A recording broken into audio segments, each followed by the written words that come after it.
খেলা হবে নগদে, সাথে আছি রিয়াসাদ আজিম। বিগ ম্যাচ, বিগ ফাইট, আর মাত্র কিছুক্ষণ পর মুখোমুখি হবে সাউথ আফ্রিকা ইংল্যান্ড। যে দুই দলের সুপার 8-এর ভিন্ন সমীকরণ নিয়ে তারা এখানটায় এসছে। সাউথ আফ্রিকা লতায় পাতায় জয় নিয়ে এসেছে, আমি বিভিন্ন সময় এই আলোচনাটা করেছি। আর ইংল্যান্ড তো একটা সময় মনে হচ্ছিল যে আসতেই পারবে না, বাদ পড়ে যেতে পারে কিনা। শেষ পর্যন্ত ইংল্যান্ড দারুণ ফর্মে রয়েছে এই মুহূর্তে। এই বিগ ব্যাটেলে আপনি আপনার প্রেডিকশন জানাতে পারেন নগদ অ্যাপে গিয়ে, অথবা আমার এই ভিডিওর ফার্স্ট যে কমেন্ট রয়েছে সেখানটায় যে লিঙ্ক রয়েছে সেখানটায় গিয়ে।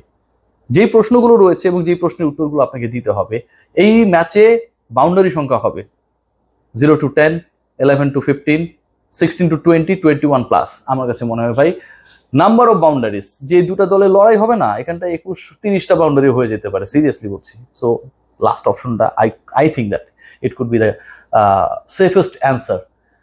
আবার এই ম্যাচে ম্যান অফ দ্য ম্যাচ হবেন একজন ব্যাটার, একজন বোলার, একজন অলরাউন্ডার। আমার কাছে মনে হয় একজন ব্যাটসম্যান হবেন।